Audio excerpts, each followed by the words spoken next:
Kwa majina mimi naitwa Laura Angwete, nikiwa mkulima wa majani chai Inyali.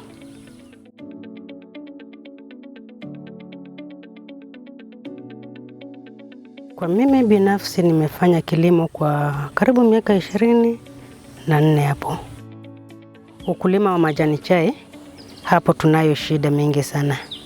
Shida ya kwanza, unyanyasaji katika banda.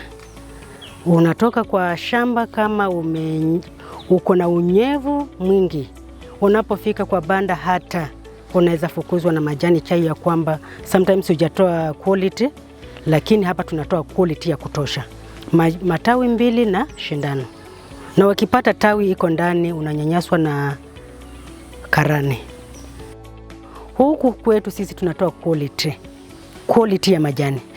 Kitambo hapo kidogo tumekuwa unapeleka mbolea kwa shamba. Lakini siku hizi kuna factories zingine zimekuja kama Chepkumia, Kaimosi na wengine ambao ukifukuzwa kwa banda unawauzia.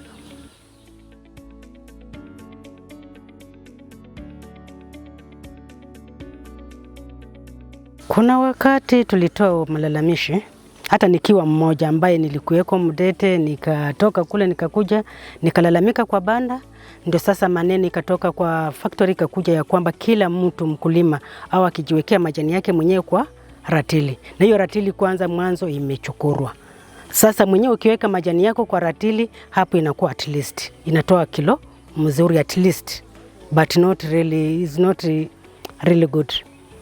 Mfanyakazi wangu namlipa in 3 hours namlipa 200 shillings. Sasa ukicalculate vile mkulima amekupea kilo zenye amekupea, yaani ni vile mwenyewe amefanya tu kazi, faida ni kwake tu, sio kwako mkulima. Faida ni kwa mfanyakazi. Kuna kiwango fulani ukiangalia payslip yako kuna vitu zinakatwa kutoka kwa factory. Hiyo sasa inaitwa cess ambayo inafaa irekebishe barabara na hatuoni hizo barabara zikirekebishwa.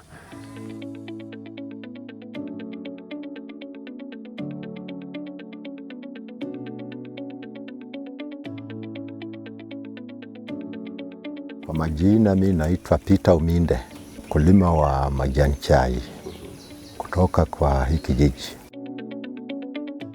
Nyumbani napanda mandizi, mboga, vitu zingine kama nepia gula tumefuga ng'ombe, miti ziko, na vitu zingine. I remember siku ingine mzee mwingine hapa chini alipata almost 20,000. Na hiyo 20,000 ilikuwa equivalent hata angenunua eka karibu 2 ama 3. Sasa ukilinganisha na siku hizi, bei ya majani imeenda chini sana, na value ya pesa tena imeenda juu. Sasa kwa saa hii wenye wameng'oa chai ni wengi sana. Ukichuna chai unapeleka kwa buying center. Hapo kwa buying center scales zao ni mbaya. Kutoka kwa buying center unaenda kwa factory hapa Mdete. Tena service zao ni mbaya, management ni mbaya. Ukija kwa mshahara, wakulima wanapewa 23 shillings a kilo. Bonus, kuna sehemu zingine, factories zingine unasikia wamepewa 60, 50. Hapa Mdete ni 19 shillings. Asa sisi kama wakulima tunashangaa yetu iko tofauti na ile ingine. Na kuchuna chai tunachuna matawi 2 na sindano. Ukienda beyond that uwezi pima chai, lazima uchune matawi 2 na sindano. 2 leaves and a bud. Sasa hata kwa sasa kuna private factories zingine zimeanza kuja huko kununua majani huko. Sasa hiyo inaonyesha KTDA management imekuwa mbaya. Hata kusomesha mtoto kwa majani chai ni ngumu. Kukula ni ngumu, kuvaa ni ngumu.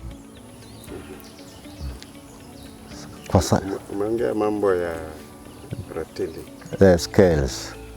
Sasa scales kwa buying center, sababu sisi chuna chai tuko na scales kwa nyumba. Naweza chuna chai nipime. Inaweza nipea karibu kilo, kwa mfano kama nimepima hiyo kwa scale yangu, naweza pata kilo 20. Nikienda kwa buying center ni almost 16 ama 15, which means wamerudisha nyuma. Hapa KTDA ghost workers ni wengi. Sasa hizo kilo zenye zimetolewa hizo, wameibia watu, hizo zinauziwa hao ghost workers. Hasa wenye wanasikia vizuri tu ni wenye hawana chai, hata hawasikii vizuri sana. Sasa shida tu, bei imeenda chini. Hii pesa ya mwezi ukienda kwa bonus tena inakuwa chini. Sasa vile tunaona walikuwa wanapanda majani chai hapa Mudete, saa hii hawapandi, sababu hakuna watu wenye wanapanda majani kwa saa hii. Saa hii sasa ndio watu wanaanza kung'oa majani chai. Kuna wakulima karibu 10 wenye nimeona wameng'oa. Hata mimi niling'oako 1500 stems. Nimebaki na almost 2000 stems. Niling'oa nikapanda napier grass. Hasa hiyo ndio inanisaidia na hata napea ng'ombe yangu. Na kama chai ingekuwa tu vizuri singeng'oa.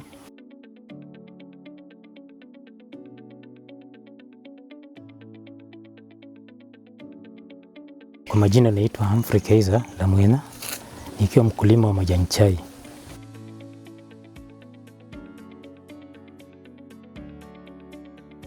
Vile mwenzangu alisema, kuanzia kwa banda, ukienda kwa banda unanyanyaswa.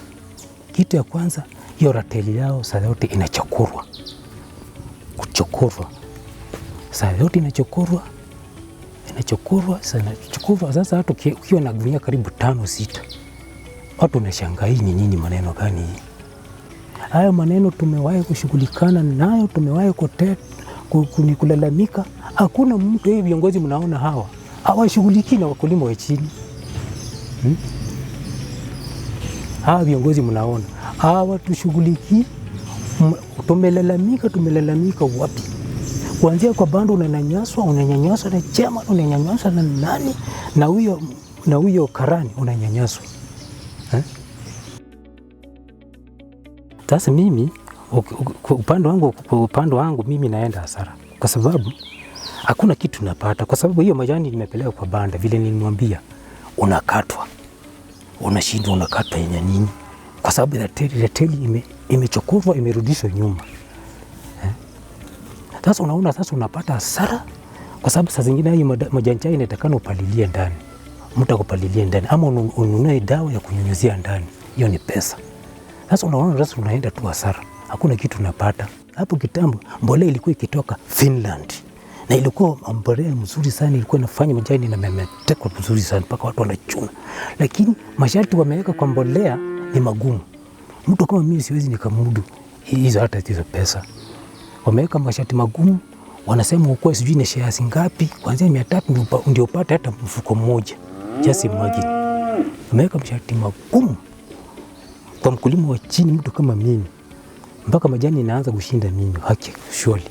Na nilikuwa natarajia hiyo majani isaidie mimi na familia yangu kusomesha, kufanya miradi zingine, kununua hiki, hata sisi nijisikieko. Unakuta sasa majani chai imetufanya sasa mimi siwezi nikajisikia.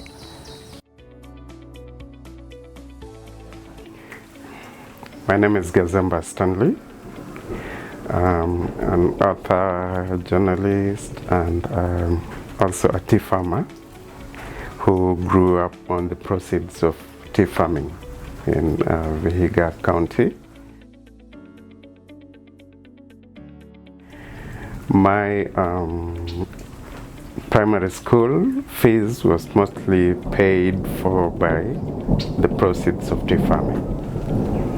But then over the years, I've noticed something weird happening in the tea farming sector.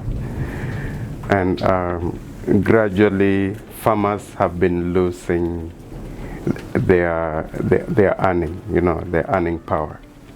Like for instance, right now, you would experience a certain excitement around Inyali village where I am right now, because farmers would have a lot of money in their pocket. But right now they don't have money. And the farmers I've been talking to have been telling me that over the years they felt like it's like they're doing donkey work. They are working hard on the farms, but they are not earning anything out of it. And most of them are actually contemplating uprooting their tea bushes and investing in something else. Like most of them talk about grade cows, planting Napier where the tea bushes used to be. So I find it a bit concerning to me personally, because I know that in the previous years farmers used to live off tea farming, but now it's no longer the case.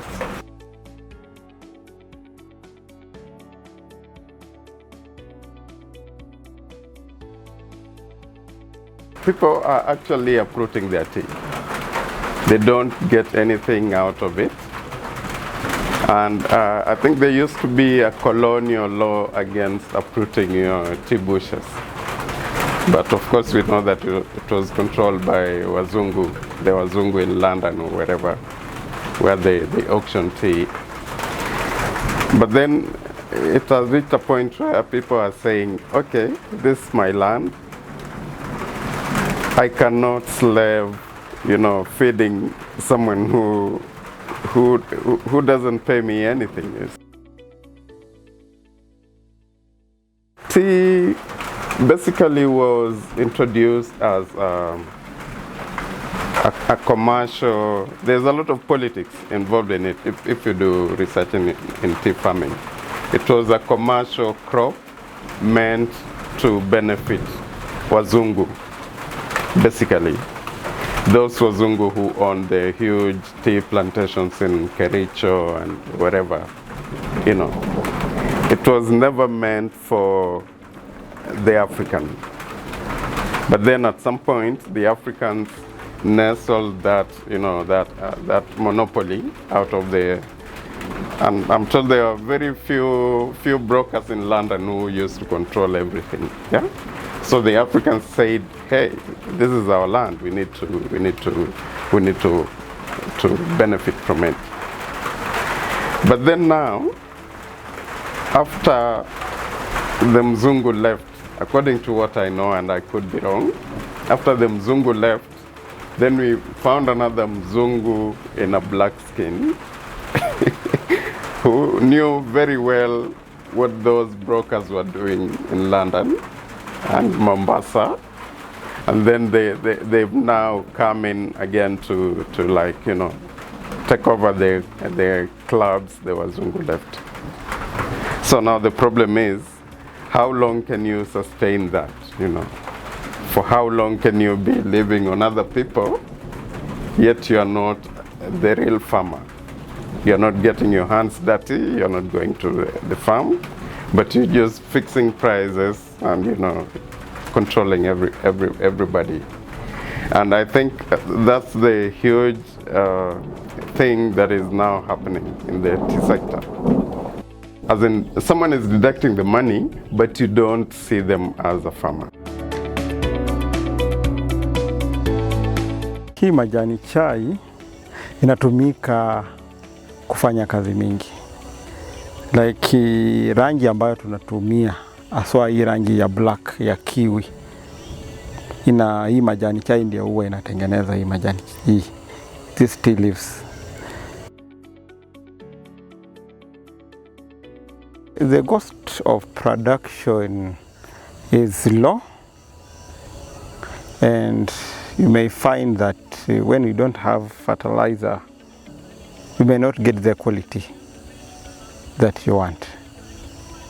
And the only challenge we have is getting a fertilizer. Like you may find that this month we are expecting to get fertilizer, but some farmers have already get the fertilizer and others have not. So we don't know the reason why you haven't get the fertilizer. Like I myself haven't even received a bag of fertilizer. Market, how does it cost? Okay, like in Data Factory, if you look at on the pay slip, per bag was around 2,500. That is per one bag.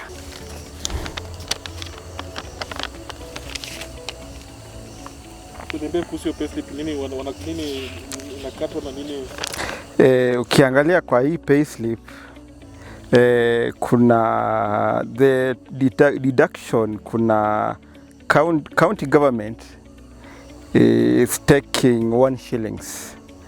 That is according to the kgs you have. And if you look at fertilizer suspense, they write it as suspense, they are taking 1.5 shillings. Kuna mahali pia kuna sako ambapo kuna mahali inaitwa kinga ya mkulima ambapo they only take, it depends also on the kgs, they take 150 shillings. Yeah, and if you look at the total deduction, it is a bit high. So when you go at the end of the month, you want to go and earn your salary, you are unable to know how this money has been deducted. And so many farmers, they don't know how they deduct the farmer. And some farmers, they don't understand this pay slip.